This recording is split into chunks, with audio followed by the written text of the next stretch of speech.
Good evening, everyone. This is Dolores Cannon with the Metaphysical Hour. And we are live tonight. This is December the 27th in the year 2013. We just got back from a long trip in Asia and Australia. We've been gone for 6 weeks. So I know you've been listening to archive shows while I'm gone. But tonight we're live, so if anyone wants to call in, you can do it. We're going to mostly fill you in on the things that happened during the trip. I'd like to first wish everyone a Merry Christmas. I'm glad you're joining us tonight. We got back just in time. We didn't know if we were going to get back in time or not, but we just made it in time for Christmas. I think now we're over jet lag. It took me a little longer this time. Usually it takes a couple of days. It was about 3 days to get over it. But while we were gone, they had lots of snow, and I kept saying, it'll be melted by the time we get back, and it was. It was. But now we're back, and Christmas is over, and we're headed toward New Year's.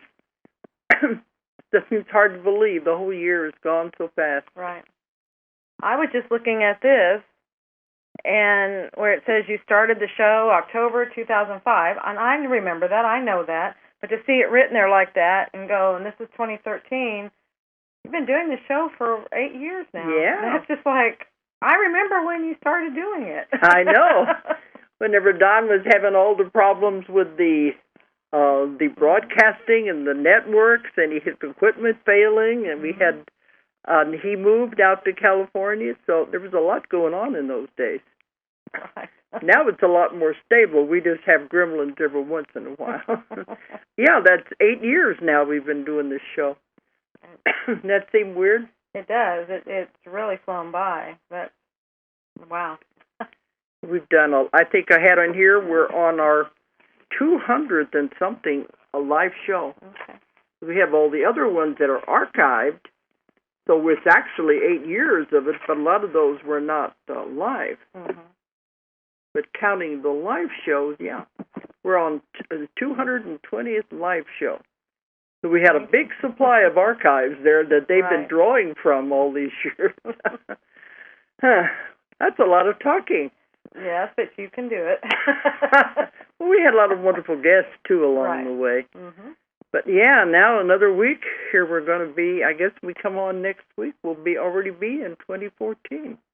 That's right. Wow. And the time just goes so fast. Let me go ahead and give out the toll-free number. Anyone who wants to call in tonight is welcome to do it. 1-888-627-6008. 1-888-627-6008. Yeah, and I remember we used to have a lot of call-ins, too, that people were trying to get in those early days, and now we're all over the world. Don has done terrific with this show. Right. It's his dream. He's followed through on it. Mm-hmm. You're always telling people, if you've got a dream, follow it. Otherwise, you'll regret it later. Right. And dreams are not easy. We know that. That to do it, you have to believe in it, and it's not easy. But if you don't, you'll regret it the rest of your life. Right. Okay, well, we just got back from this trip, and we're going to talk about that. If anybody wants to call in, they're free to do it. But we've been gone 6 weeks. We left I don't even know. During Christmas, we had a house full of kids and relatives and all our family. We got a big family. We didn't even have half of them here. And we were trying to tell them what was going on. And I couldn't even remember what country we were in when we were telling the story. Well, because we've had so many events back to back. And so that's where, we went to Mexico and did a class. And I think we've talked about that. Then we had a class here. And then immediately after, went to the cruise. The cruise, I had a class on the cruise. These things have just been one after the other. And then I don't think it was even a week or about a week. And then we went on this trip. So it's just been everything back to back. It's hard to remember where we were and what we were doing. This trip would have been longer, and we would have only had a day or two between. Originally, we were supposed to go to Istanbul to a UFO conference they were having there, and then that was canceled. So it gave us a week anyway to get ready for this long 6-week one. Well, we went first to Beijing, and we were there for 2 weeks. And, well, last year we were in China 3 times, so we're getting used to China. But, yeah, I like the people. The people are wonderful there. Everywhere. Everywhere we go, we don't have any problems at all. Right. It's just getting used to the food. And China is a different kind of food, but we survive. Well, we weren't eating their food except in one place I did. But and you're going to talk about that. Yes. But yeah, they were trying their best they could in the place we were staying for the classes to give us Americanized Chinese food. Right. It was what they thought American food was. But it was okay. We could eat fine. it. Yeah. Oh, that was great. But we had a level 2 class and a level 1 in Beijing. And the level 1 was 100 students. And I am so proud of these Chinese students that are taking the class. The level 2, when they've taken that, they're getting it. They're really understanding it. And they're having miracles happen. So it's showing it's happening all over the world, everywhere they're taking the class. It's wonderful things are happening because they're understanding it. But now that we're doing the level 2 in a different way, we're turning out more powerful practitioners too. Right. Because we're doing a more one-on-one individual training. But we had 100 students in the level 1, and they were really understanding it. You never know when you got a translator. You know, keep acting surprised. It's like, well, they understood it like all the other translated classes we had. But you know, we always hope it's coming across with translation. Well, we have a wonderful young man in China. He's been there last year 3 times and on the cruise with us to the Mediterranean. And this year, he's a wonderful translator.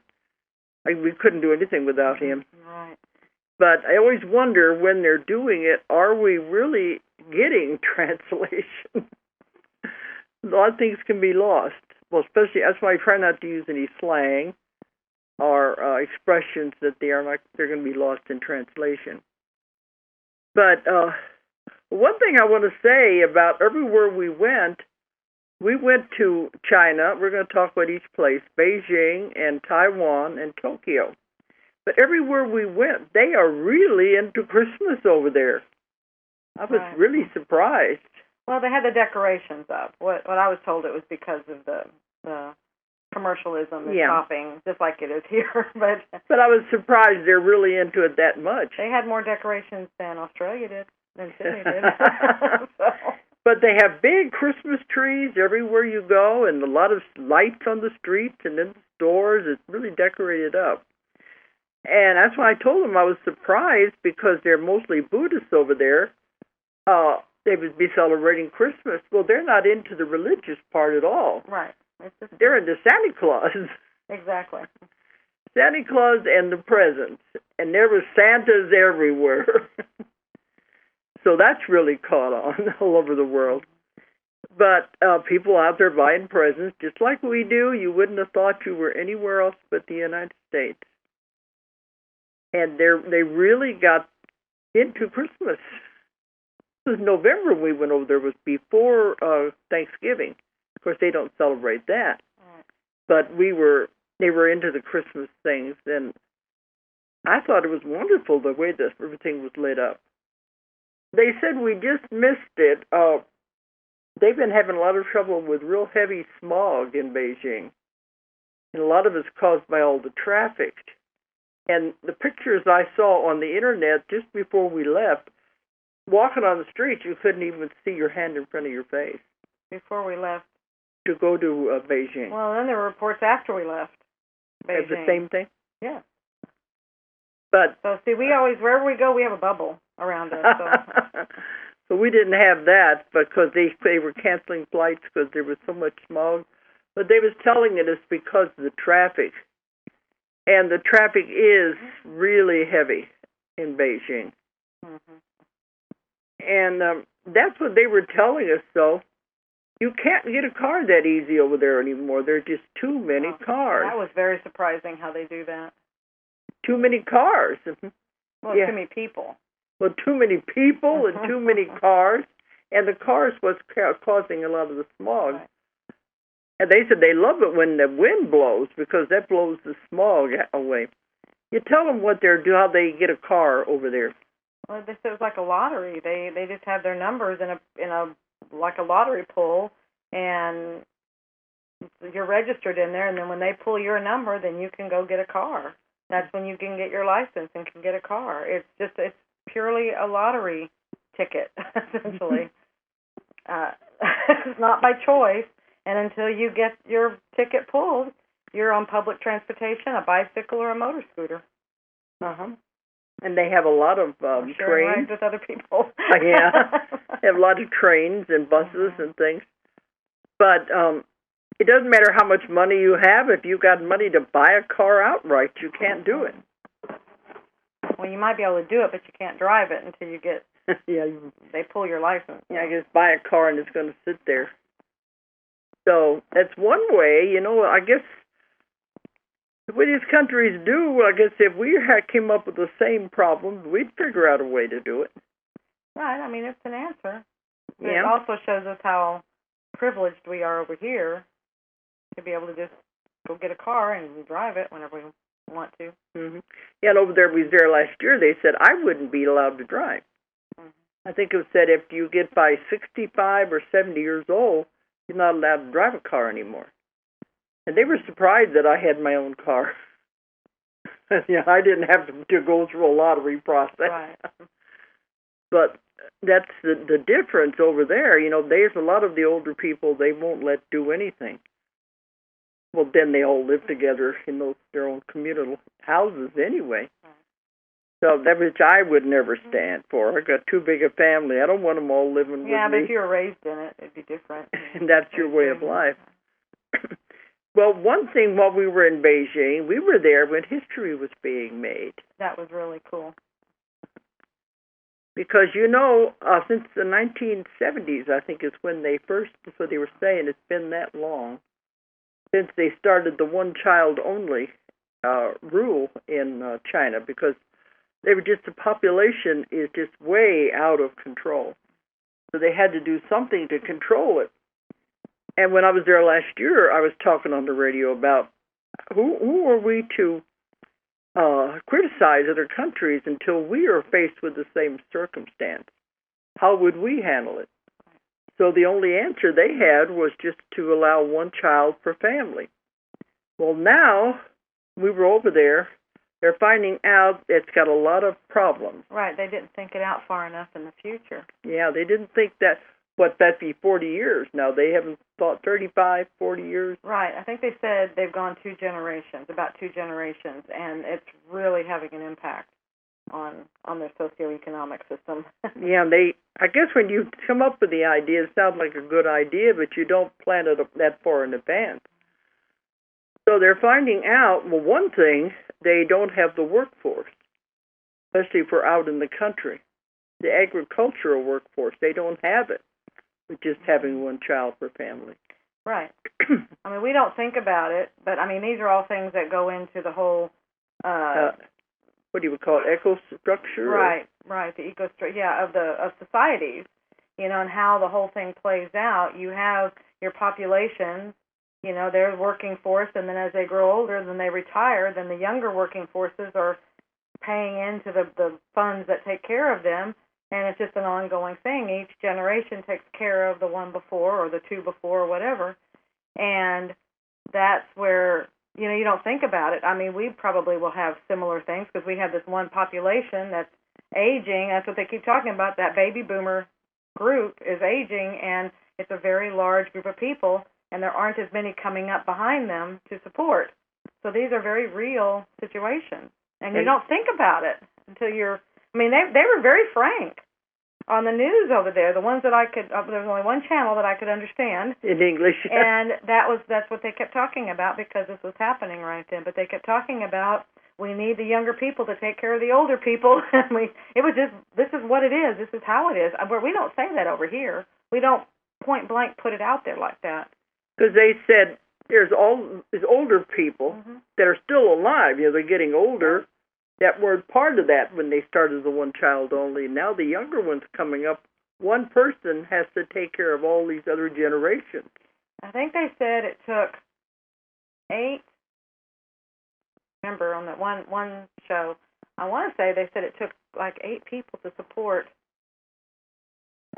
2 elderly or 1 elderly or something like that. That's how the force. But then because they did that cut, there's only, it's like they have now 4 people, because you have 2 sets of parents when you get married. So 4 people are going on the shoulders of one person or a couple, and it's a lot of weight. And so really, and then if they ever have children, also a lot of money, a lot of concern that they had to deal with. Yeah, and that's what they said. They didn't thought about that.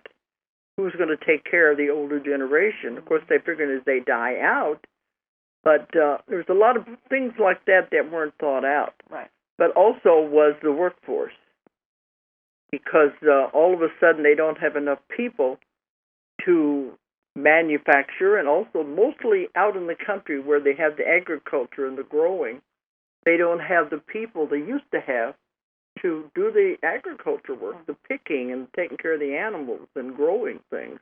Well, it's that as well as the tax base.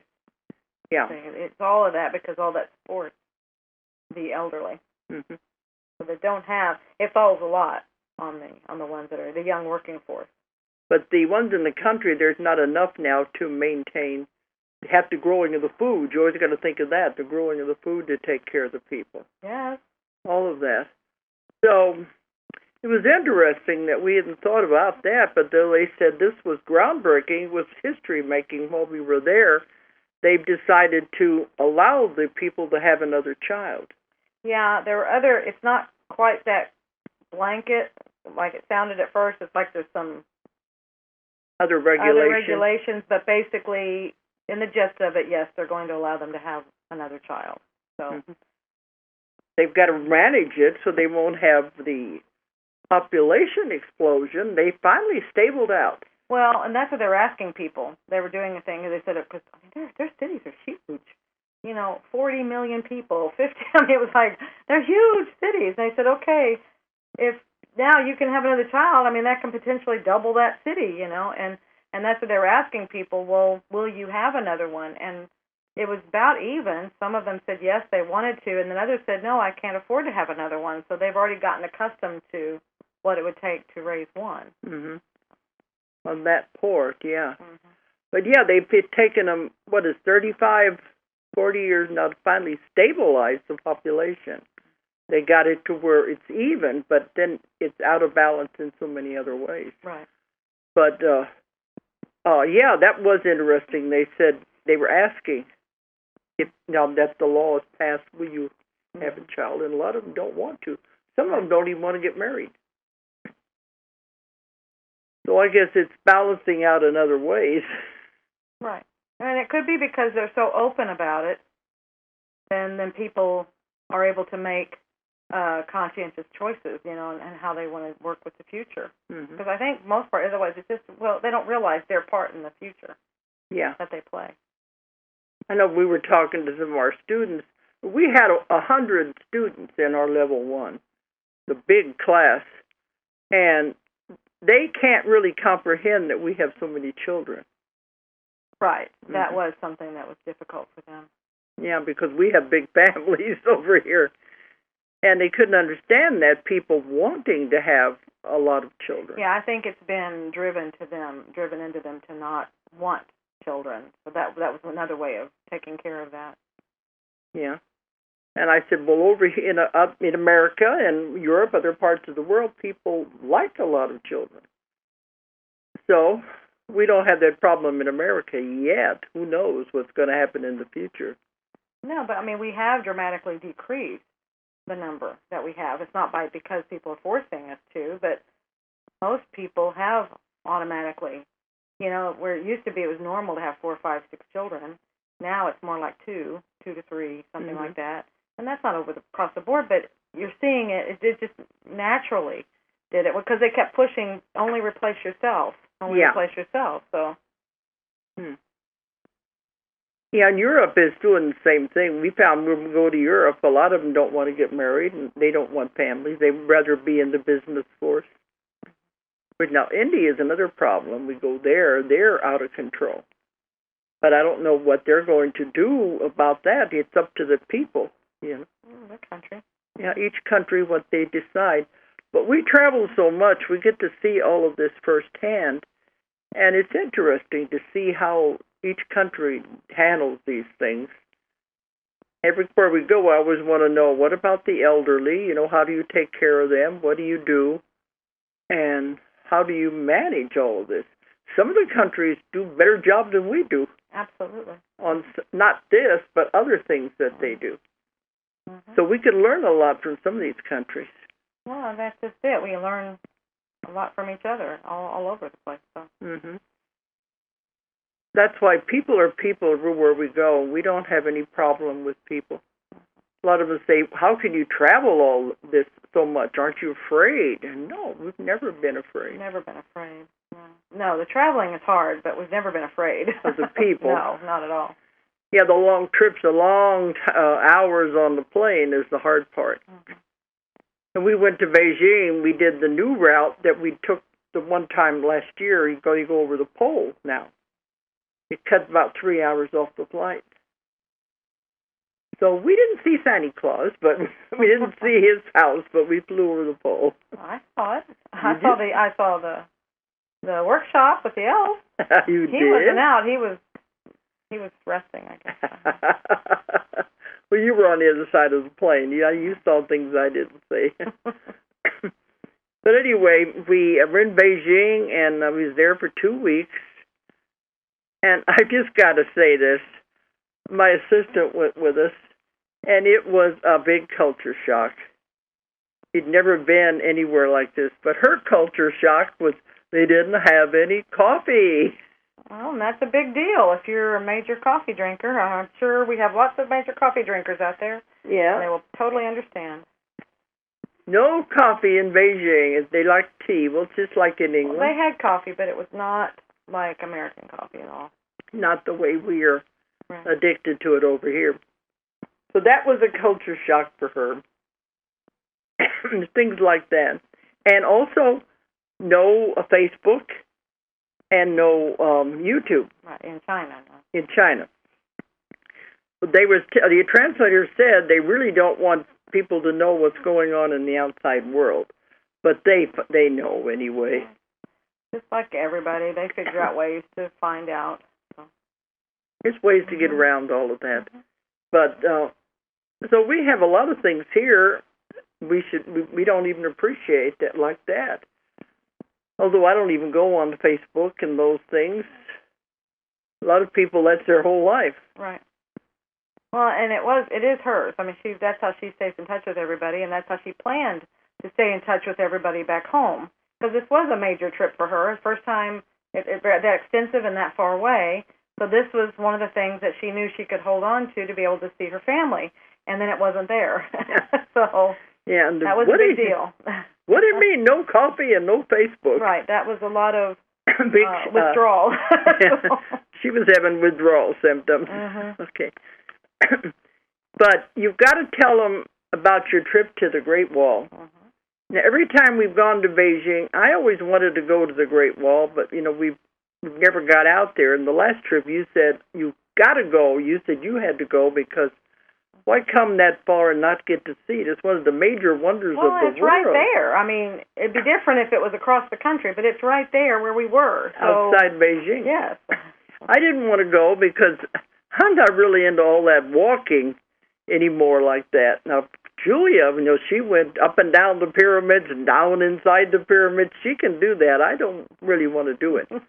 But so her and my assistant, Mavis, went out to the Great Wall.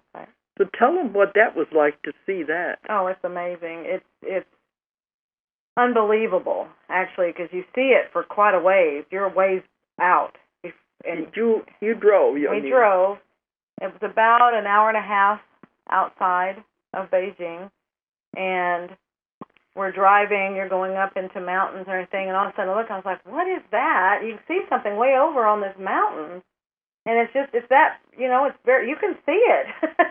It was way off still. I thought, is that what I think it is? I said, oh, yeah, that's a great wall. Like nothing. Oh, yeah. They're like, so we're snapping pictures from a long ways away. I think we were still, I don't know, a good half hour, 45 minutes. I mean, you can see it from that far away. And then as you get closer, you can't see it because it's on the top of that mountain. We stopped to get some lunch before it. I mean, it's way up there because it's on the top of the mountain. And that was what's amazing. Of course, it's so long, that you could never go the whole length because it goes the whole border. Well, that could be somebody's challenge, to say to walk the whole thing. But that'd be miles and miles and miles and miles. Well, people do marathons. People do, that could be. I imagine there's people that have done it. Have walked the entire wall. That would be quite an accomplishment. Separate China from Mongolia. Mm-hmm. But tell them what happened when you went. Tell them about the lunch first. Oh, I can. Yeah. Our first thing was to get lunch, and it was at a little restaurant at the foot of the mountain where you go up there and everything. And this is supposed to be a famous.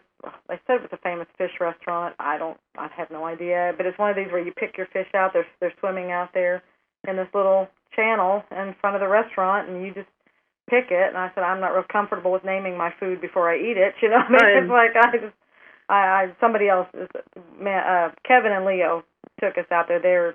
Leo is a translator, and Kevin was one of the students in level 2 class, and so they took us out so we can, to be our tour guide. You don't want to personally know your food you're going to eat. No, I'd rather not. It's getting harder and harder anyway. I think that's something that's shifting in me, is, I don't eat that much beef or any of those things. I eat mostly chicken and fish.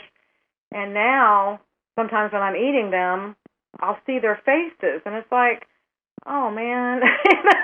And that's kind of like, I think it's trying to shift me to let them be and not eat them anymore because I really don't want to see their faces. And then now, some countries, they have the whole fish with the face I know, on and that's hard. That's why I don't want to have the face on there. And the shrimp with the face. Yes, I don't like that. I don't want to see the face. I don't want to see the head. And then sometimes, I'm something where the head's not associated with it all, and I'm seeing the face of the animal. And it's like, oh, I don't. And so then, so I went out and I thanked the fish when I found out that we were going to be eating one of them, and so I thanked them ahead of time, and so I do that anyway. I thank my food, so I thank the animal or whatever it is that gave its life for me. But anyway, so I did that. We go into the restaurant. Quickly found out it's not. I don't think it may be a famous restaurant. I don't know how they do things over there, but it was a very local restaurant. It was all the locals from right there that worked there were coming in because there were a lot of people coming in on their lunch hour and all these things. And our first clue that there was not going to be a whole lot of catering was there were no Western utensils. It was all chopsticks. Where everybody else we've been, there's usually an option to get something like that. So it's like, okay. But you were outside of Beijing. We were outside of Beijing, yeah. But I thought this was, but this is a very major tourist site, too. But the part that we went to was not the one that most of the people go to. We were going to this other one. So I think it's more the local entrance. Okay. So we go in there, and Leo, he says, I'm going to order Chinese dishes so you can have the Chinese experience. And but then he first said, okay, what, you want some chicken? That's fine. That's always a standard. Let's have some chicken. We knew we were going to have one of those fish out there. And then we were going to have some chicken. And we said, okay, chicken and beans. And it's like, okay. And then he ordered some other traditional Chinese dishes. We had rice, and we saw some potatoes that somebody had on another plate. It was like shredded potatoes, kind of cash brown. And anyway, little pieces. That's how they do their meals over there. It's a lot of little dishes. They put it on this great big lazy Susan type thing, and then everybody shares. It just keeps passing around, and you just pick out what you want and you eat. Well, and then but the other thing that's weird over there is different. I'm going to say it's weird, but it's different. Is they don't. You know how America, do you bring everything out when the whole thing is ready for everybody at the table? They bring it all out at once. Over there, they bring out the dishes as they are done, And then you've got these things coming willy-nilly all over the place, and so you just start eating, and you don't know when the next piece is coming, and they just keep doing that. It's like you're snacking, and the whole time. Anyway, so the first thing that came out was this chicken in a bowl, and it's just a little medium-sized bowl, and it's got chicken in it. And so I picked a piece out of there. It wasn't really bad. I just picked, like, I don't know, maybe a drumstick or something. It was some little piece. Maybe it was a piece of a wing. I don't know. And tasted that, and then some rice came out, just pieces. And then that chicken made its way around, and it came back around. I'm looking at the bowl, and I thought, that's not what I think it is it? And Leah's like, what? And I'm like, is that, what is that on the top? And on the top of this bowl was this chicken foot just sitting there on the top of the bowl. I'm like, what? And it's just got its claws. I'm like, no. Well, they told us last year they don't waste anything. I know, but I wasn't, because I'd had a conversation before we ever left that day with someone else, and I said, well, as long as they don't have all the pieces and parts of chickens, I'll be fine, all the feet and the heads, and I'll be fine. And so I said, oh, no, this is a nice restaurant, they won't be doing that. So anyway, here's this foot. And I thought, oh, my goodness. So Mavis takes it out, and she's taking pictures of it and stuff. And so she's like, okay, I'm not having any chicken. So, anyway, it makes its way around. And another time, and when it comes back, well, I made a comment to Leo, and I said, now, there's not going to be a head under here, is there? Oh, no, there won't be one, because it was a little bowl. It wasn't very big. Now there's no way a head's going to be in there. And it comes back around, and I'm like, oh, no, Leo, please don't tell me that's what it looks like. And it was the comb on the top of the chicken's head. I could see that. So, and sure enough, it was. And Mavis dug it out. There was the chicken's head. I was like, oh, no. I mean, I really don't want to see the animals' faces. So, anyway. Well, we're not criticizing. It's just that, Americans, Americans don't eat. Other countries, they do eat everything, but we're not used to it. No, and it's fine. It's nothing against it. It's just I wasn't prepared for it. I'm not used to it, and I wasn't prepared for it. So and like I said, that's been something that's been happening to me anyway, where I don't want to see the faces, and that's really something I'm not used to seeing a face of on my food. The chicken in the bowl, right? And chicken it was. And Mavis took a picture of that, too. Right. She took a picture of it, and then she was going to send those pictures back home to her family when they were having Thanksgiving dinner. She was going to just do a little joke with them. But so. But anyway, then tell about how you got up to the Great Wall. Yeah, that was a great climb. So after this, because we needed that, I'm glad we did this because we needed the strength. So you get there, we parked, and then you walk up this steep hill just to get to the cable cars that go up the steep mountain. They get to the platform that just where you take the steps that go up the wall. It's very steep, very steep. I'm glad I could not have done it. Right. I mean, on that first walking up there are all these shops. There are all these little booths, these vendors selling their wares. But it's really steep, just that street. And that's before you get the cable cars, and then it's like climbing the mountain in the cable cars.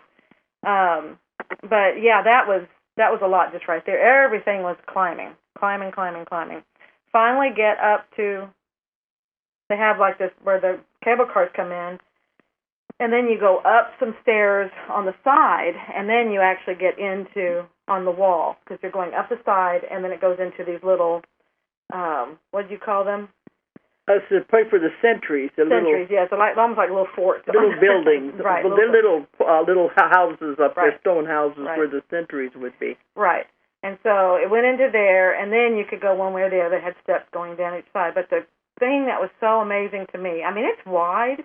It's probably at least 10 feet wide, the whole thing, and it goes. But what was so weird or amazing was this thing just follows the mountain. It's right on the top of the mountain, and it's following it exactly. It's not. They didn't pave that away. They didn't bulldoze anything out to make it flat. And like that, it's going up and down. It's very steep, and it's going up and down the mountain peaks and everything. It's following the mountain, and it's just amazing what went into doing this. just going out of one of the sentries, to walk down the next part and go across, it's just really, really steep. And you said even the steps are not even. Oh, no, not at all. There's nothing even. They were just making things work. It's amazing. What is there is amazing. And in one of the sentries, they had it all lined with paper, and people were writing their names and things on that. So we did get our names put in there. So that was cool. So I'm in the Great Wall. It's like we were in Ephesus. They were making little notes and putting them in the wall. Prayer wall, yeah.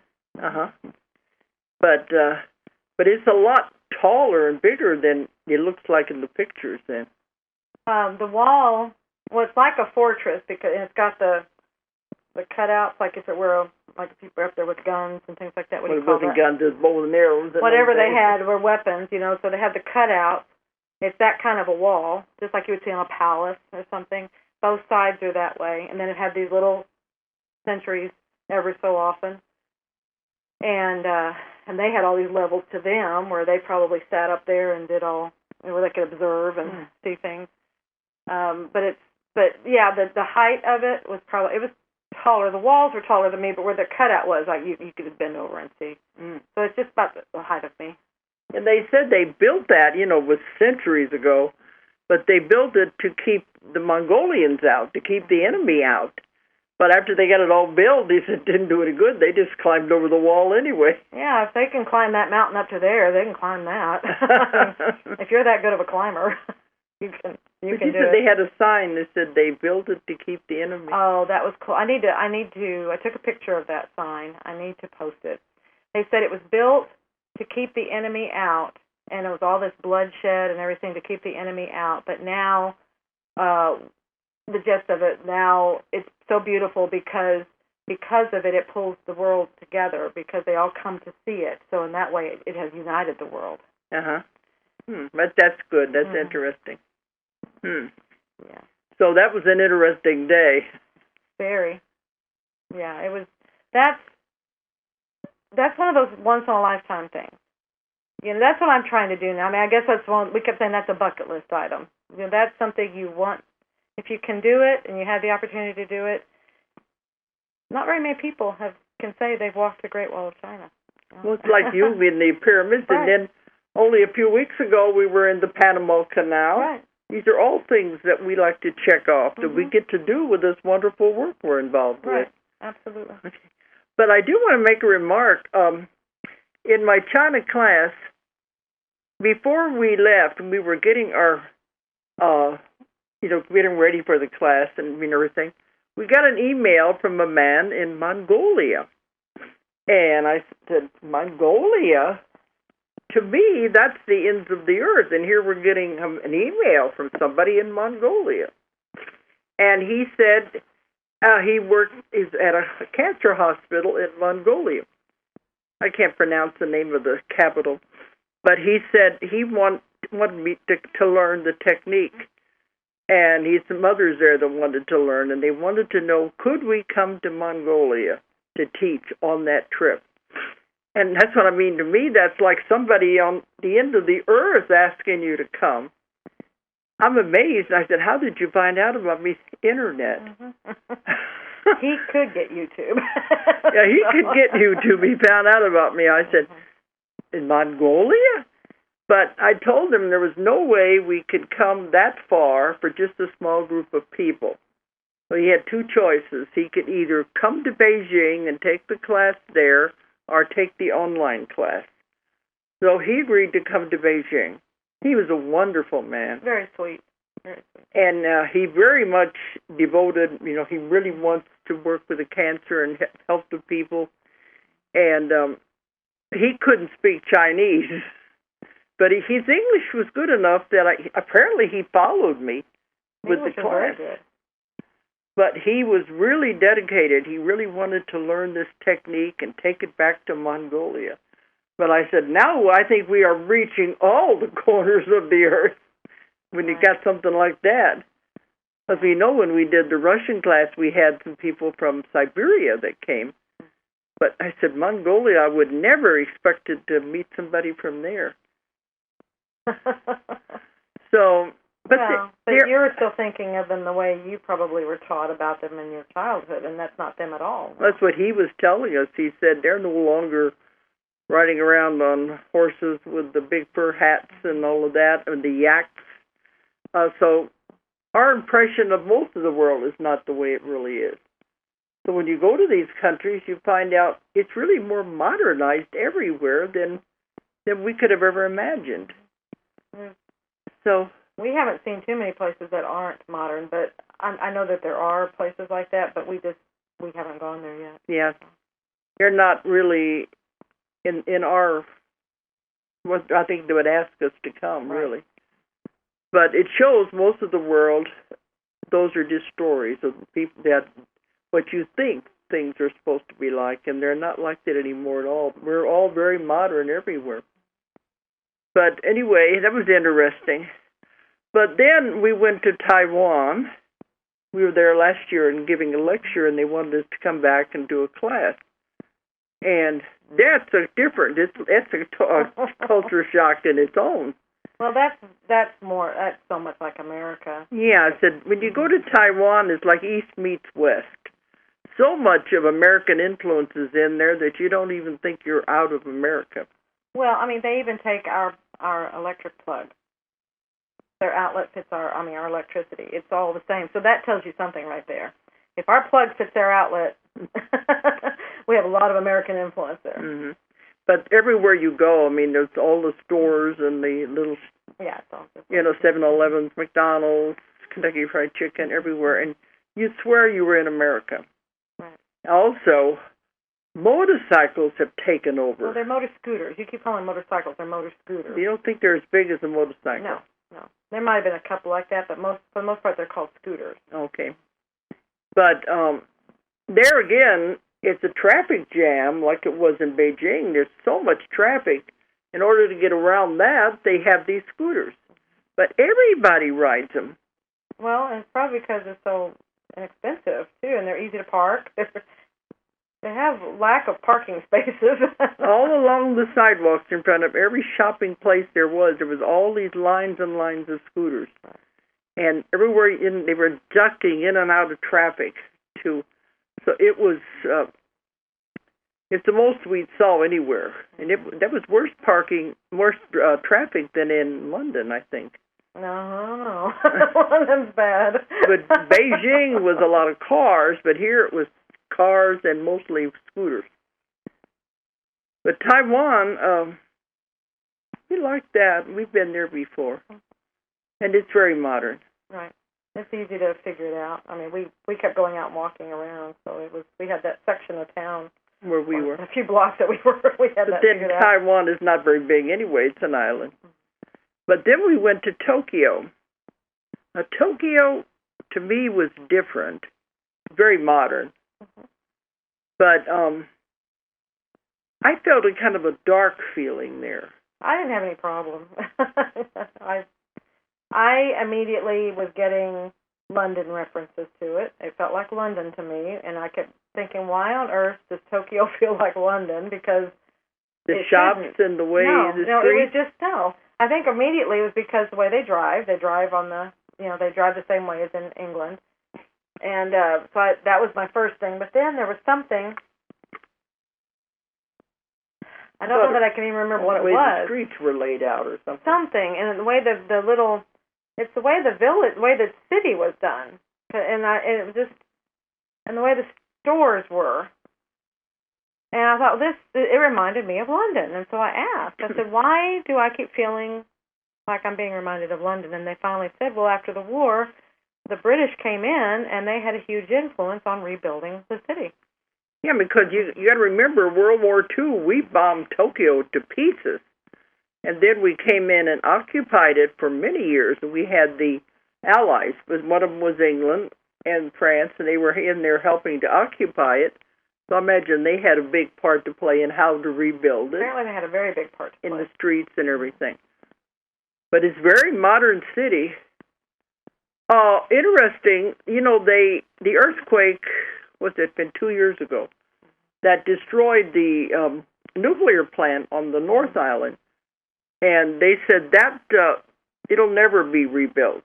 The radiation is too high, and it's really bad, and they evacuated the people out around that because they never go back. The radiation is too high, and that they can't use it for electrical power anymore.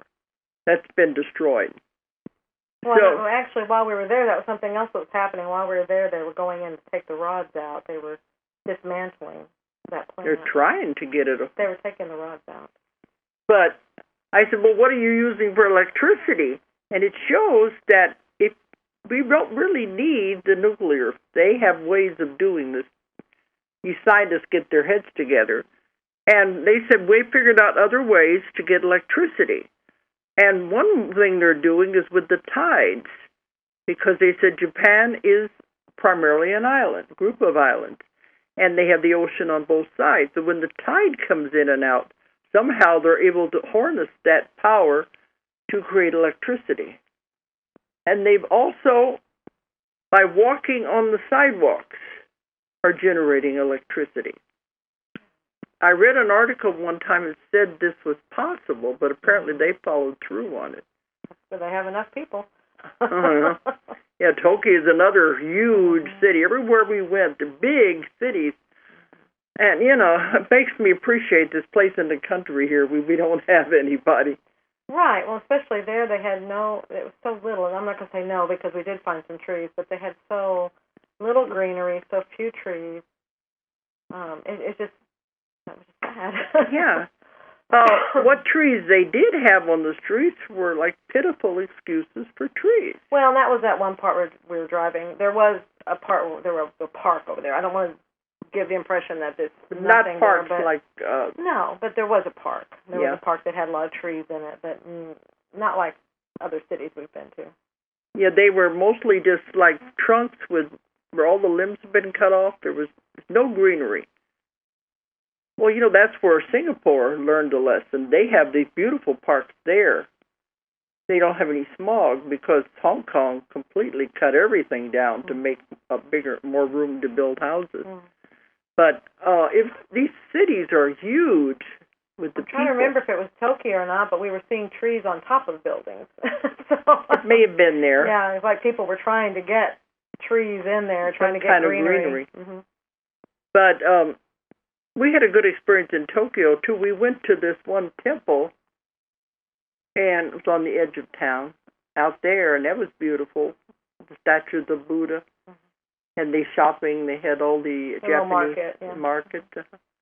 We got to see some things there. But when we took off from Tokyo, Julia said this was very interesting to her.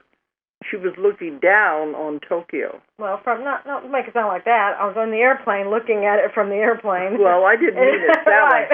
We were in the airplane, and she was looking down on Tokyo. She was on that side of the plane. And it was just an incredible. I've not ever seen a city. It looked different from any city I've seen from the airplane, and it just kept going. Oh my goodness! As far as you could see, it was just concrete. It was buildings, and I just kept looking both ways. It was as far as you could see. Usually, you see the end of your town, of the city, and it just kept going and going and going. And it was just concrete. And it was different because usually you'll see like the center part. You'll see the city, and then it kind of starts meandering out. You see the downtown part, right? And the but it wasn't like that. It was like it just kept going. It's hard to describe. But then I could finally see, as we kept flying, I could see that it ended at the foot of these mountains. I was like, okay, well that's and it probably wasn't all Tokyo. It was probably all these suburbs that came together or whatever. These but sections. It was huge. It was absolutely huge. But then I could see, okay, it's going to end at these mountains. So there was an end to it. And then we're starting to fly over the mountains. Okay, now there's nobody there. I thought, well, that's just amazing. I start seeing a house here or a house there be very sparse. And I thought, I wonder how they feel. You kind of put yourself in, what do these people do? What do they think? I wonder how often they go to Tokyo, to the city, things like that. So I'm just observing all of that. And then out of the corner of my eye, I saw another mountain over here that had snow on it. And I thought, oh, my goodness. Because when we were coming into Tokyo, we kept seeing Mount Fuji over here in the distance, and we were wondering, is it something we could see? And they said, no, it's a ways out of the city. Well, sure enough, as we're flying over there, we ended up flying right over it. And so I got to get a really good picture of it. And it is an extinct volcano. That's why it has that shape to it. Very cool. So we got that. Oh, I do want to say, too, when we were going to the temple, rickshaws still exist in Japan. But they're for tourists. They charge you if you want to get a rickshaw ride. That used to be, that was the only mode of transportation before they got all these cars. And those are legitimate ones. I think in other places we've been, they've had them on bicycles and with horses, but these are actually people doing these. They had the little hats, the whole bit. Yeah. And in Tokyo, there were bicycles. There weren't all those motor scooters. Right. But everywhere you go, there's people, and all the traffic really shows you how crowded the world is getting to be. In certain places. They're all concentrated in these cities. Once you get out of the cities, then you have a lot of land with few people. So it's like, for some reason, I think you have people that like cities. Well, they go where the jobs are, too, where the money is. Well, in London, they said they go out, they can't get the money they do they're working right in London. Right. So, anyway, that was interesting. And then we went from there to Australia. And finally, we're back to where we can understand people. Hey? Somewhat. At least it was English, but they have the accents. But we've been to Australia so much. I've been going over there for 20 years. But at least we were back where you could read the signs and you could understand the people. And this time we just went to Sydney. In the past, we've had classes in all the cities of Australia. Well, the major cities. The major cities along the rim. But this time we only went to Sydney because we wanted to get home for Christmas. Yeah. That's all we could do, yes. And so we had 2 classes there, so we were there for 2 weeks. But we are changing the way we're going to be doing the classes now. Because these long trips, that was a 13-hour flight back. I wanted to break it up by stopping in Honolulu or something, but they said, no, not at Christmas time. Everybody's going to Hawaii. So we had to do the 13-hour flight all the way back. So just getting where those long flights like that are just really taking a toll on me, and we've been doing it for too many years.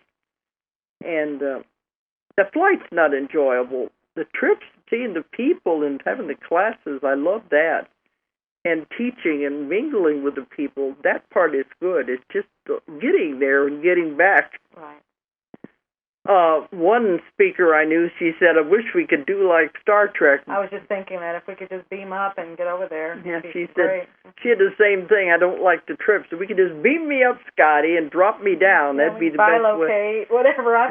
We're probably not too far from that. So. That'd be the best way to do it. You wouldn't have to have that long flight. So I try to cut up the flights as much as we can to stop that.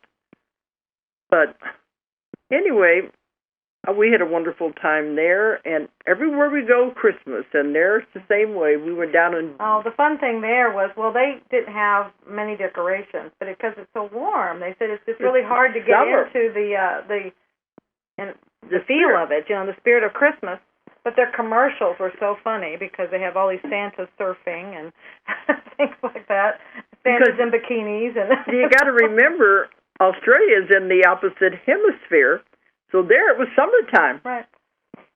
And it was beautiful. It was 80 in the 80s. Oh, gorgeous. It was so wonderful. The sunshine, everybody running around in short sleeves and shorts, and that's what Mavis said. She said, I don't want to leave the summer. We got to go back. Why would anybody go to the winter? They could go back home to the winter. But it was beautiful weather, and Darling Harbor, they had these big Santa Clauses out there in the harbor, and they had fireworks that shot off that one night. Saturday night, yeah. Yeah. And so they're all in the spirit there. So we had the Christmas spirit, we just weren't home. But even in Japan, Taiwan, China, everywhere, Santa Clauses and Christmas trees and lights. And carols, Christmas carols, everything. But I have to say, we do it more here, because as soon as we got to L.A., it was Christmas. I mean, we do it much more than those countries, maybe all the countries, I don't know. We overdo it because that's what they said in England. They don't do the lights like we do. Yeah, but those are pretty. That's what's so pretty. They said that's too much electricity. But that's what's so pretty. That's the magical part. So, when we left Sydney and got back to L.A., we stayed there for a couple of days. We couldn't get home right away. And, it was beautiful. That was Christmas. Mm-hmm. The hotel was just magical. Absolutely. See? That's the pretty part. All the lights and all the... I think we're coming down to time we're going to have to stop. But you can see this was quite a trip. And it was good to have Christmas in all those countries. Mm-hmm. Winter in Beijing and then summer in Sydney. Right. Come back here, it's winter, but at least the snow is melted. Right. Yeah. I would like for some of the warmth in Australia, though. Yeah, and brought that with us. I think we pretty well covered the whole trip. Next week, we'll find something else to talk about then. Mm-hmm. But I'd like to let you in on our adventures and our travels. Even though it's hard getting in and out, it's wonderful while we're there. Mm-hmm. Absolutely. Okay, so I think it's time for us to sign off. So I want to thank everybody for listening, and I'm glad we're all back in the U.S. of A. And next time we talk to you, it'll be a new year. It sure will. So Happy New Year, everybody. Make it great. It may be late to say Merry Christmas, but Merry Christmas, Happy New Year. Okay, good night, everybody, and thanks for listening. If you enjoyed the show, check out more of our other videos, and be sure to subscribe and click the like button. Thank you for listening to the Metaphysical Hour with Dolores Cannon.